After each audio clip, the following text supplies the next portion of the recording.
مجھے آج تک وہ منظر نہیں بھولتا.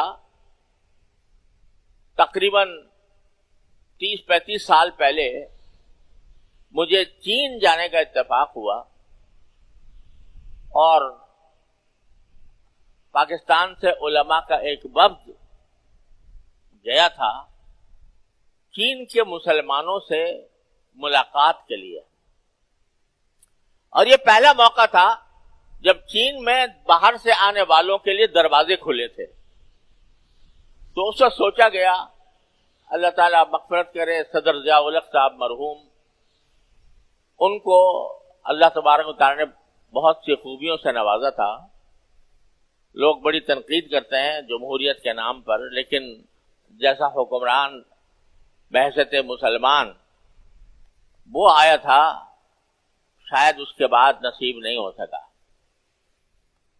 تو انہوں نے جب چین نے پہلی بار باہر کی دنیا کے لیے دروازے کھولے, اس سے پہلے باہر کا کوئی آدمی چین نہیں جا سکتا تھا, تو جب باہر کی دنیا کے لیے چین نے دروازے کھولے, اور وہ بھی پاکستان کی کوششوں سے, اس میں بھی پاکستان کی کوششوں کا دخل تھا, تو صدر ضیاء الحق صاحب مرحوم نے پہلا کام یہ کیا کہ وہاں کے جو مسلمان تھے, چین کے مسلمان, وہ سب حج کی دولت سے محروم تھے. حج کی آرزو رکھتے تھے, ظاہر ہر مسلمان کے دل میں ہوتی ہے, اور بہت کم لوگوں کو معلوم ہے کہ چین میں مسلمانوں کی اتنی بڑی تعداد ہے جو ہمارے پورے پاکستان کی تعداد کے تقریباً برابر. تو صدر ضیاء الحق صاحب مرحوم نے چین کی حکومت سے بات چیت کر کے چین کے مسلمانوں کے لیے حج کا راستہ کھولا اور کہا ہم پاکستان میں ان کو پاکستان بلائیں گے اور پاکستان سے ان کو حج کے لیے بھیجیں گے.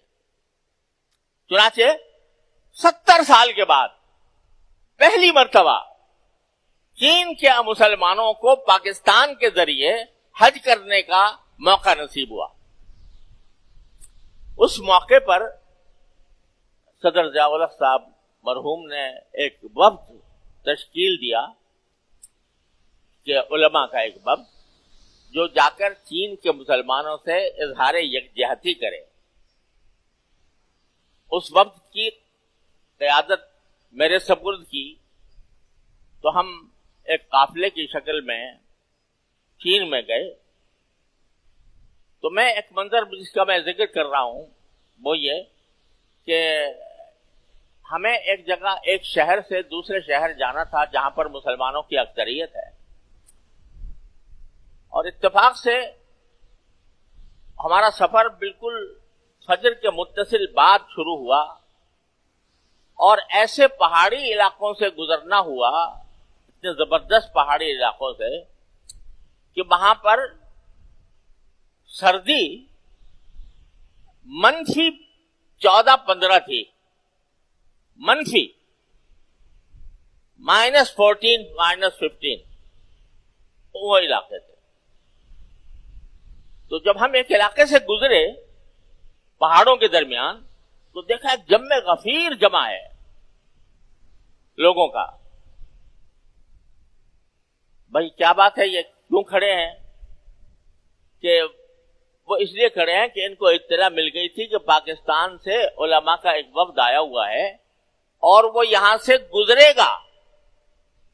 وہاں ٹھہرنا نہیں تھا, ٹھہرنا کسی اور جگہ تھا, لیکن اس کو پتہ اتنا معلوم ہو گیا کہ پاکستان کے مسلمانوں کا ایک وفد یہاں سے گزرے گا.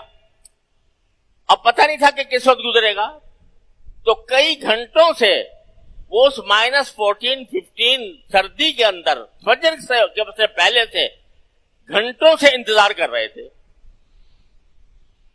انتظار کس بات کا کر رہے تھے کہ ہم پاکستانی مسلمانوں کی شکل دیکھ لیں. تو جب ہم نے گاڑی روکی اور ان لوگوں کو دیکھا, اب نہ وہ ہماری زبان جانتے ہیں نہ ہم ان کی زبان جانتے ہیں, لیکن میں نے ان کو دیکھا کہ زبان ایک ہی کلمہ تھا جو انہوں نے جس کے انہوں نے نعرے لگائے وہ اللہ اکبر اللہ اکبر. بس یہ کلمہ تھا جو ہمارے اور اس کے درمیان مشترک تھا, جو ہم سمجھ سکتے تھے اور وہ سمجھ سکتے تھے. اور ان کی آنکھوں سے آنسو بہ رہے تھے کہ وہ اپنے مسلمان بھائیوں کا, جنہوں نے کبھی انہوں نے باہر کے کسی مسلمان کو دیکھا نہیں تھا, تو ان کو دیکھنے کے لیے ان کے دل میں اتنے زبردست جذبات تھے کہ رات کے آخری پہر میں اتنی سخت سردی میں پہاڑوں کے درمیان راستے پر کھڑے ہوئے تھے اور زبان سے کچھ کہہ نہیں سکتے تھے, صرف آنکھوں سے ان کے جذبات کو پتہ چل رہا تھا. ان کی آنکھوں سے آنسو بہ رہے تھے, زبان پر اللہ اکبر کے نعرے. یہ رشتہ ہے جو اللہ تبارک و تعالیٰ نے سارے مسلمانوں کے درمیان قائم فرمایا, ایمان کا رشتہ. لہذا وہ کیا ہے؟ قرآن نے یہ کہہ دیا انما المؤمنون اخوہ, سارے مومنین بھائی ہیں. ہر مسلمان کو یہ چاہیے کہ ہر دوسرے مسلمان کو اپنا بھائی سمجھے,